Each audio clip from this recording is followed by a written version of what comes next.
예, 오늘 말씀은 흔히 우리가 바울은 십자가의 도를 전하는 사람이다 라고 알고 있습니다. 즉 예수님의 그 십자가가 우리를 대속하셨고 우리는 믿음으로 구원을 얻는다, 그렇게 알고 있는데, 오늘 본문에 보면은 그게 모든 사람에게 다 이루어진다는 것입니다. 근데 이제 순서가 있다는 거죠. 근데 여기 의외로 맨 먼저는 첫 열매인 그리스도요, 이렇게 되어 있습니다. 원래 태초부터 계신 분으로 요한복음 말씀하고 있는데, 여기 첫 열매라는 뜻은 하나님 나라에서의 첫 열매다, 이렇게 이해하시면 되겠어요. 그 다음에는 그가 강림하실 때 그리스도에 속한 자라는 것은 그가 다시 오셔서, 바울은 항상 다시 오시는 예수님에 대해서 강조를 여러 곳에서 하고 있습니다. 그게 속한 사람이라는 것은 그때까지 그를 믿고 구원에 이른 사람들이겠죠. 그 다음에는 마지막 때인데, 모든 통치와 모든 권세와 능력을 멸하시고 나라를 아버지 하나님께 바칠 때라, 이렇게 말하고 있습니다. 이것은 처음에 말씀하신 게 바울이 그리스도 안에서 모든 사람이 삶을 얻는다고 했지 않습니까? 그런데 그러려면은 사람을 사로잡고 있는 다른 권세를 퇴치시켜야 되겠죠.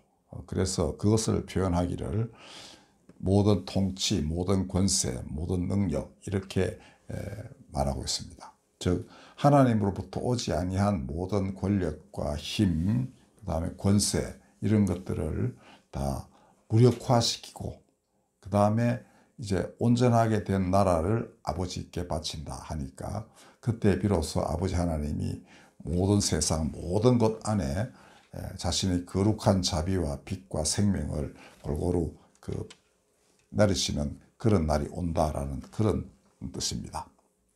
그리고 그런 모든 원수된 자들과 세력과 그 권능들을 그의 발 아래 둘 때까지, 하나님 발 아래 둔다, 이런 말로 이해하시면 돼요.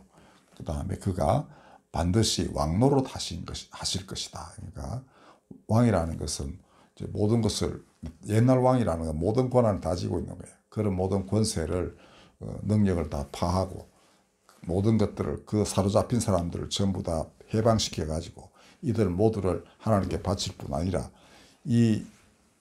그 사람들, 그런 나쁜 놈들로 인하여 고통받고 있는 이 만물도 다 몽땅 하나님께로 바치는 그런 때까지 그 일을 왕처럼 수행하신다, 그런 말씀입니다. 그러다 보면 맨 나중에 어떻게 되겠습니까? 맨 나중에 멸망받을 원수는 사망이다라고 했습니다. 사망은 욕망이 잉태하여 죄를 낳고 죄가 사망에 이르게 하느니라라고 성경이 말씀하고 있는 바와 같이 죄의 결과라고 할 수 있어요.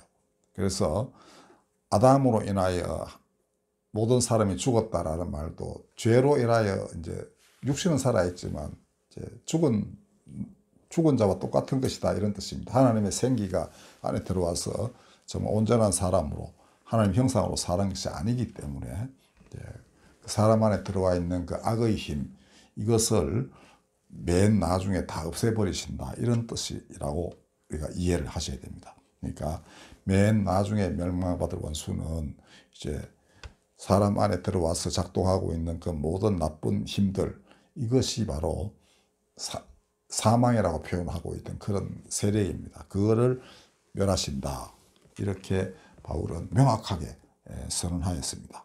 그가 하실 일이 무엇인지 아주 분명하게 기록이 되어 있는 것이죠. 그러니까 모든 것을 하나님께로 돌이키는 것, 즉 하나님으로부터 난 것은 반드시 하나님께로 돌아가야 됩니다. 그렇죠?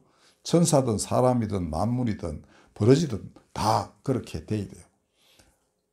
생명을 부여받은 모든 것들은 하나님으로부터 생명을 부여받았고, 그 다음에 죽으면 또다시 하나님께로 돌아가는 것입니다. 어떤 식으로든 가래 반드시 그렇게 돼야만 되고, 그 일을 행하시는 분이 하나님께서 직접 이 땅에 보내신 그 독생자라 그러죠. 하나님의 아들 그리스도가 바로 그렇게 하신다. 이게 바울의 굳센 믿음이었고 이 믿음이 오늘날까지 그대로 지속되어 있는 것입니다. 에베소서에 보면 하나님의 경륜이 뭐냐? 하늘에 있는 것이나 땅에 있는 것이 다 그리스도 안에서 통일되게 하려는 것이 하나님의 경륜이다. 하나님의 섭리다. 하나님의 뜻이다. 라고 명확하게 말하고 있습니다. 바울은 일관되게 그렇게 주장을 해요. 하나도 예외 없이 다 들어온다는 겁니다. 그러므로 우리 흔히 알고 있는 바와 같이 믿는 자만 하늘나라에 가고 안 믿는 놈은 지옥에 간다고 생각하시지만은 이 본문을 보십시오. 분명히 그리스도 안에서 모든 사람이 삶을 얻는다고 되어 있지 않습니까? 제가 젊을 때부터 이거 예수님이 어떤 사람은 구원 이렇게 하고 어떤 사람은 지옥에 보내고 그러실 분 아닌데 라고 생각했어요. 20대 때부터 그랬습니다. 교회 제대로 다니기도 전에. 그래서 이제 그 당시 대구 지역에서 가장 그 유명하고 또 성경 66권 주석서를 다 쓴 분이 있었어요. 아주 뛰어난 신학자이시고 전국적으로 유명한 분이십니다. 그분 주석서를 사가서 이 부분을 봤어요. 근데 장로교에서는 이 교리 때문에 이게 참 뭐가 잘 안 되는 것 같아요. 예정설에 입각해 있으면 그리스도 안에서 모든 사람이 삶을 얻는다 할 때 이 모든 사람을 예정된 모든 사람으로 그렇게 해석해 놨더라고요. 그 본인도 좀 쓰기가 좀 힘든지 그 표현이 좀 그랬었어요.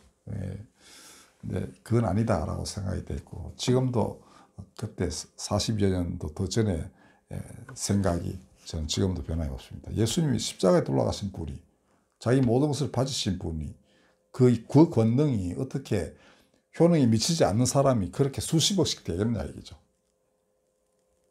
예수 교인만 구원받는다면 십자가를 지신 그분의 뜻에 그게 맞겠냐. 그분의 사랑이 그게 그냥 머물고 다른 사람에게는 아무 효능이 없다.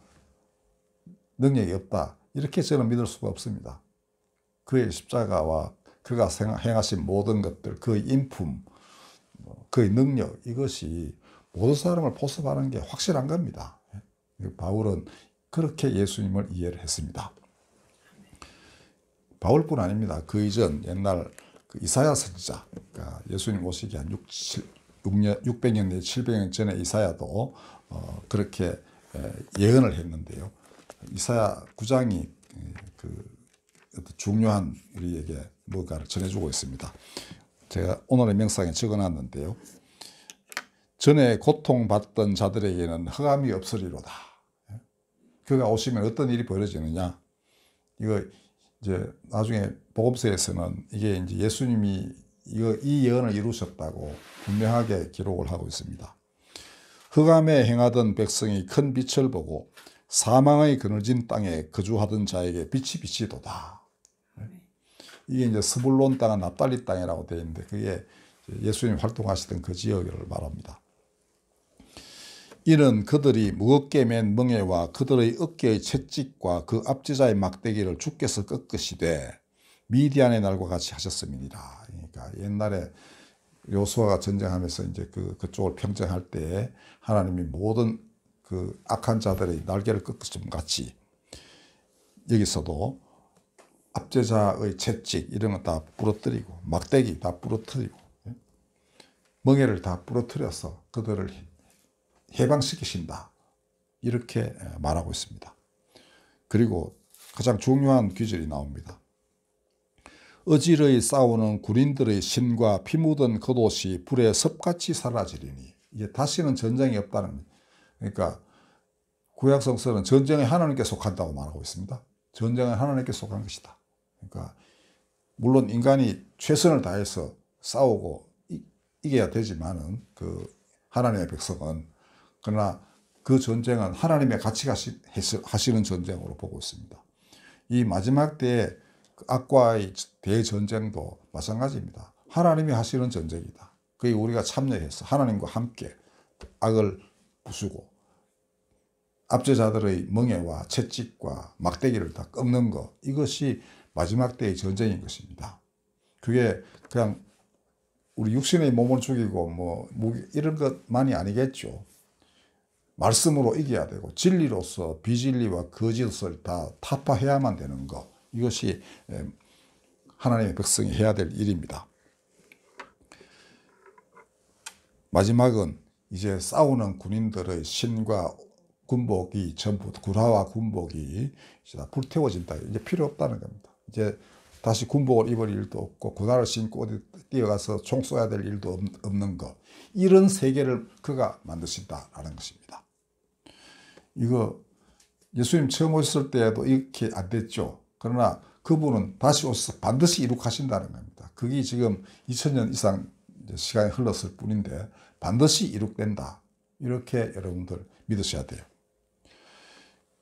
이는 한 아기가 우리에게 낳고 한 아들을 우리에게 주신 바 되었는데 그의 어깨에는 정사를 메었고 그의 이름은 기묘자라 모사라 전능하신 하나님이라 영존하시는 아버지라 평강의 왕이라 할 것임이라. 그 정사와 평강의 더함이 무궁하며 또 다윗의 왕자와 그의 나라에 군림하여 그 나라를 굳게 세우고 지금 이후로 영원히 정의와 공의로 그것을 보존하실 것이라. 만군의 여호와 열심히 이를 이루시리라. 이렇게 했습니다. 여기서는 다윗의 왕국이라고 표현되어 있지만 오늘에서는 이스라엘이 그냥 강대한 나라를 만들어가지고 전 세계를 지배한다. 이렇게 이해할 수 없습니다. 그분이 예수님 친히 오셔서 만 백성을 구원하신다고 하셨기 때문에 이것은 하나님의 나라를 뜻하는 것입니다. 그가 그 나라의 주인이신 하나님 나라, 그리고 그 나라를 굳게 세우고 지금으로부터 영원토록 정의와 공의로 그것을 보존하실 것이다. 그리고 그는 여기서 평강의 왕이라는 그런 표현을 이사야는 쓰고 있습니다. 전능하신 하나님, 아예 하나님이라고 표현해요. 영존하시는 아버지, 혹은 평강의 왕. 그러니까 한 아기에 대해서 이런 정도의 하나님의 만 바칠 수 있는 그러한 칭호를 이렇게 이사야는 바치고 있습니다. 그러니까 누가 봐도 그가 진실로 하나님을 온전히 드러내셨다라고 할 만한 분이 오신다는 겁니다. 그런데 정말 놀랍게도 그 하나님은 십자가를 지시는 하나님이었습니다. 자기 몸을 많은 사람들의 대속물로 주는 하나님이었습니다. 지금까지 있어 본 적이 없는 왕의 모습이었습니다. 섬김을 받는 왕이 아니고 섬기려 오신 왕. 이게 유대인들에게는 도무지 이해가 안 됐던 거예요. 그러나 그가 십자가에 돌아가시고 부활하셔서 다시금 제자들에게 나타났을 때 비로소 제자들은 서서히 이 이사야가 말하고 있는 왕이 어떤 분이신가를 이해하게 됐습니다. 놀라운 왕이죠. 한 번도 있어 보지 아니한 왕입니다. 오늘 우리가 이해하는 예수님, 그를 우리가 설사 왕이라고 부르고 주님이라 칭할지라도 그 모습은 우리가 흔히 알고 있는 왕과는 전혀 다르다는 것을 여러분들 분명히 알고 계셔야 됩니다. 그는 섬기는 자로 오셨고 많은 사람들을 위하여 자기 몸을 대속물로 주신 분, 이분이야말로 진실로 모든 사람을 삶으로 이끌어간 그러한 구세주, 메시아이시라는 겁니다. 진정으로 하나님으로부터 기름 부음을 받은 자, 이제 네가 내 대신 모든 것을 다 해라, 이런 권능을 부여받은 심판과 구원 모든 것을 한 손에 쥔 분, 그분은 그런 분이어야만 하는 것입니다. 그리고 예수님을 통하여 하나님은 분명히 그런 분이 바로 메시아라는 것을 명확하게 드러내셨던 것입니다. 그래서 예수님이 바로 하나님의 온전한 계시다, 이렇게 믿는 거예요. 자, 오늘날은 불의가 횡행하고 거짓 선지자들이 사람을 미혹하며 온갖 재앙이 사람들을 두려워 떨게 하는 그런 때가 됐습니다. 이거 기독교인이 아니어도 야, 이거 마지막 때 맞네 라는 생각을 누구나 다 하게 되는 그런 때입니다. 그러니까 돈 많이 가지고 아주 행복하게 사는 사람들마저도 야, 이러다가 폭동 나면 한꺼번에 다 잃잖아요. 그죠? 예? 혁명이 일어나면 모든 것을 빼앗기는 이런 날이 올 수도 있습니다. 그 다음에 어떤 국가 독재자가 등장해서 더 내놔 이러면 또 다 내놔야 되기도 하고 이런 세상이 됐어요. 중국에서도 아주 정말 세계적인 거부가 그냥 시진핑 말 한마디에 그냥 거지되다시피 하는 이런 일이 벌어졌던 것입니다. 그러니까 오늘날 세상은 민주주의 국가이긴 하더라도 어떤 권력자가 마음만 먹으면 뭐 한 사람 골로 보내면서 그 재산이나 이런 걸 완전히 박탈하는 게 그렇게 어려운 날은 아닙니다. 누구나 다 이게 지금 세상의 미래가 불완전한 겁니다. 성벽을 쌓고 살아도 그건 뭐 그렇게 권력 앞에서는 허무하게 무너질 수밖에 없는 게 오늘의 현실이에요. 그러니까 가진 자든 가지지 못한 자든 이게 불안하고 두렵고 그다음에 앞날이 어떻게 될지 알 수 없는 그런 어려움에 처해 있는 것입니다.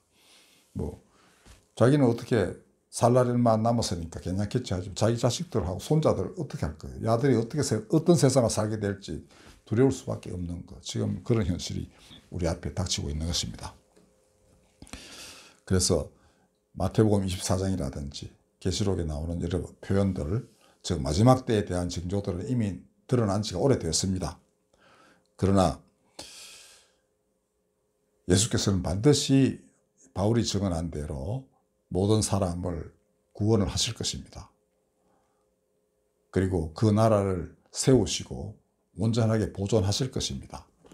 그런데 그 일이 이루어지려면 사람이 필요하죠. 처음 오셨을 때도 제자들 부르셔가지고 기르셔서 먼저 보내시기도 하고 그렇게 하셨지 않습니까?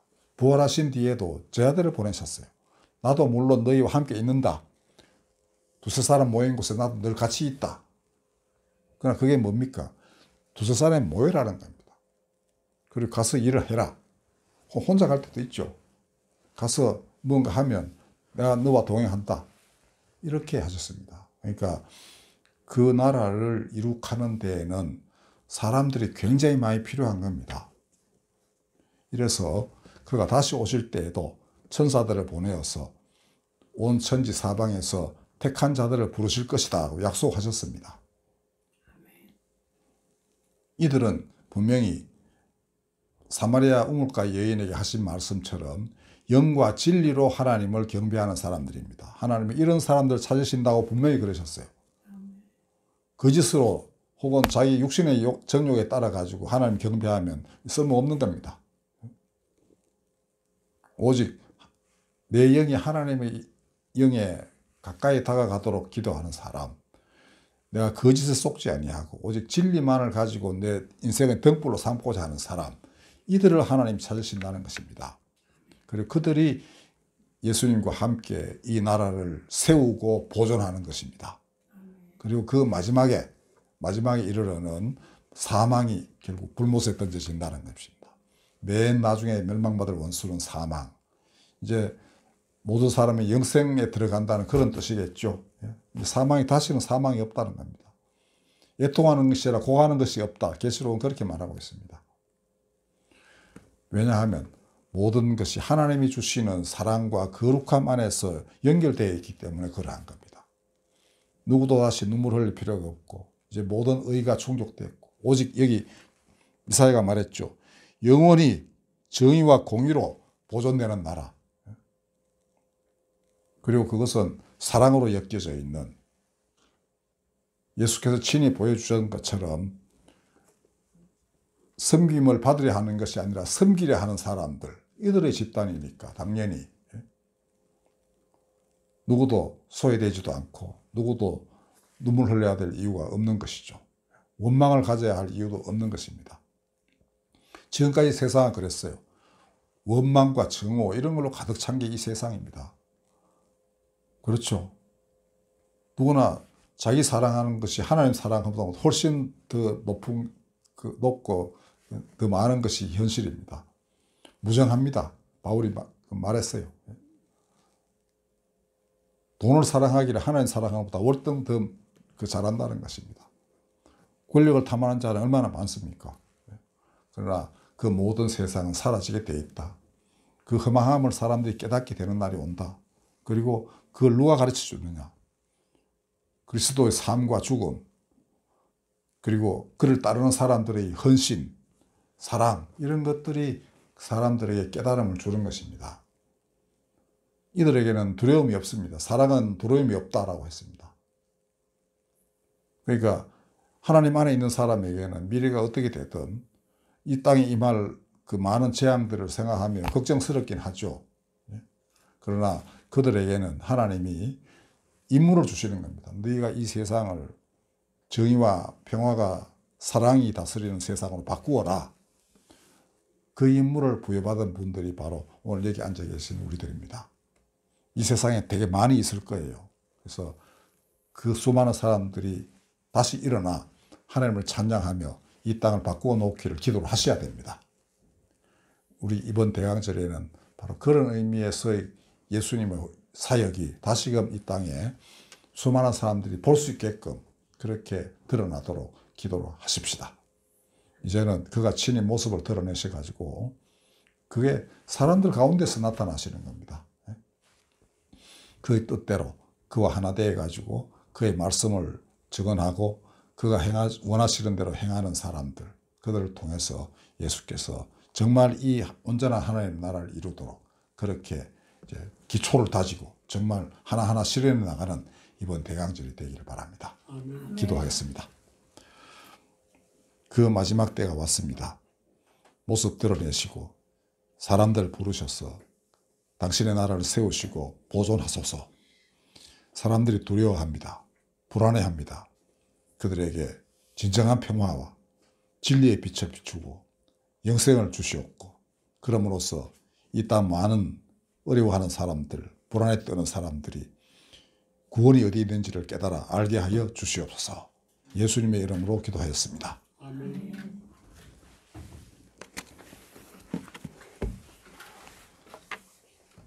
찬송가 105장